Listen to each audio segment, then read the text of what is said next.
Fala pessoal, vamos dar início a mais uma aula e hoje eu vou trabalhar um tema muito importante para a geografia física, é a climatologia. Climatologia é a ciência que estuda os climas e os fenômenos climáticos na superfície do planeta. E para que a gente possa entender climatologia, a primeira coisa nós temos de diferenciar dois conceitos, tempo e clima.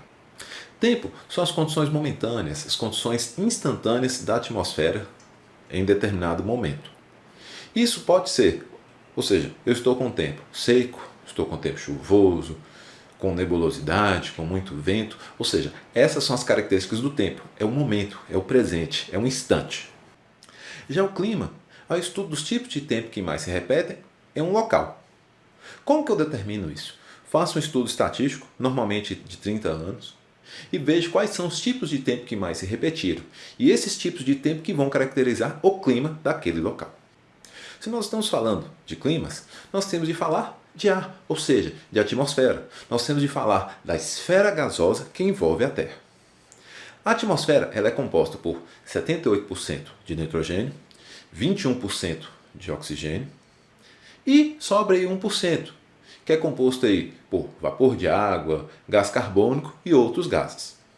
Essa composição da atmosfera ela vai variar a partir do momento que a gente começa a subir na atmosfera. Ou seja, próximo à superfície terrestre, essa composição é quase que inalterada. A partir do momento que a gente sobe, essa composição, essas porcentagens começam a se alterar. A atmosfera ela vai ser dividida em camadas. A primeira camada é a troposfera, a camada que fica tocando na superfície do planeta. Na troposfera, nós vamos ter 100% do vapor d'água, 80% dos gases que compõem a atmosfera, quase que a totalidade dos fenômenos climáticos meteorológicos, ou seja, chuva, vento, temperatura e daí por diante. E é nessa camada que nós vamos ter as condições ideais para a vida. A segunda camada é a estratosfera. A partir do momento que a gente começa a subir, aumentar a altitude, a temperatura cai. Por quê?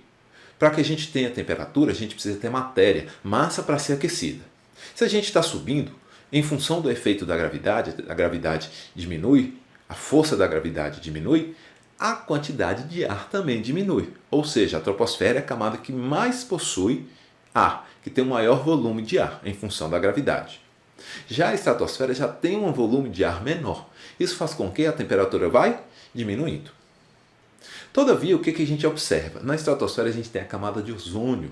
A camada de ozônio é responsável por reter a maior parte da radiação ultravioleta emitida pelo Sol. Após a estratosfera, nós vamos ter a mesosfera. A mesosfera vai ser uma camada que tem um ar altamente rarefeito, consequentemente com temperaturas extremamente baixas. A quarta camada é a termosfera. Como o próprio nome diz, termo, ou seja, temperatura. É a camada onde nós vamos ter as maiores temperaturas na atmosfera. Temperaturas de que nível? Chegamos a ter temperaturas por volta de 1000 graus Celsius. E por que isso ocorre? Como lá a gente vai ter um ar rarefeito, as moléculas de ar começam a se movimentar de maneira muito intensa. Isso aumenta a energia cinética e, por tabela, nós vamos ter um aumento da temperatura. Na termosfera também, nós encontramos a ionosfera.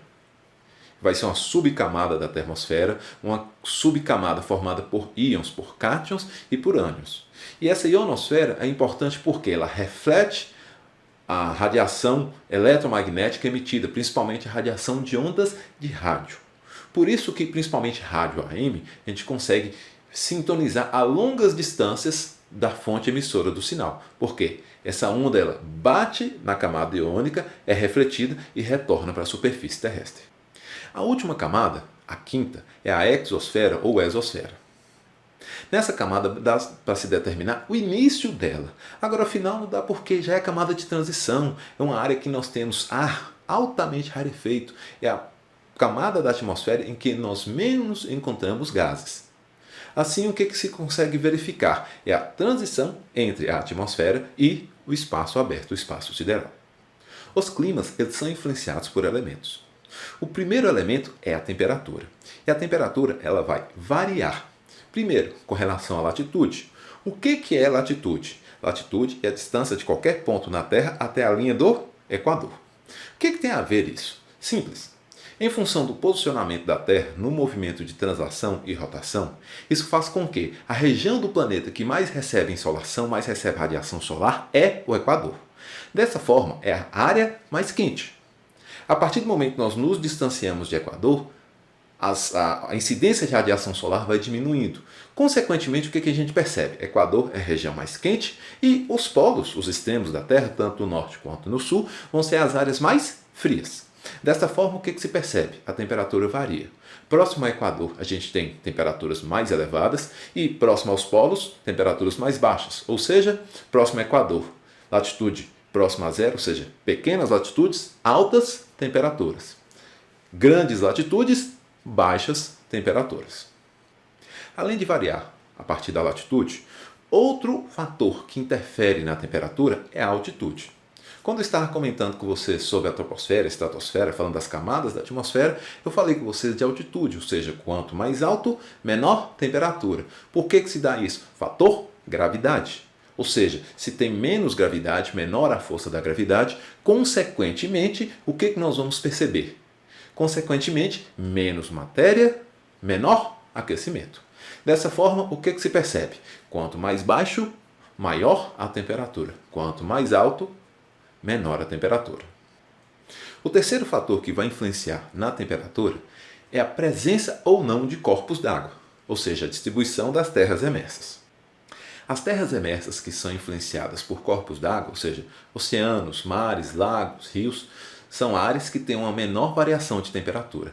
Isso por quê? Por causa de uma propriedade específica da água, o seu calor específico. Ou seja, a água ela absorve calor lentamente, mas também libera esse calor lentamente. Por outro lado, quando a gente pensa em rocha, solo, etc., a maioria desses materiais, dessas substâncias, eles absorvem muito rapidamente o calor, mas também liberam rapidamente. Imagina a seguinte situação. Imagina eu tenho uma região, solo, próximo a um corpo d'água. Então, durante o dia, esse solo está absorvendo calor rapidamente. Chega num ponto que ela absorve tanto calor que não consegue absorver mais. Então, a partir desse momento, ele começa a refletir calor. Então, ele se esquenta rapidamente e começa a refletir calor. Pela lógica, a partir do momento que ele está refletindo calor, a temperatura iria aumentar. Toda vez que tiver um corpo d'água do lado, esse corpo d'água ainda continua absorvendo calor. Sendo assim, ele consegue manter um nível de temperatura um pouco mais baixo. Isso faz com que, durante o dia, a temperatura não aumenta muito.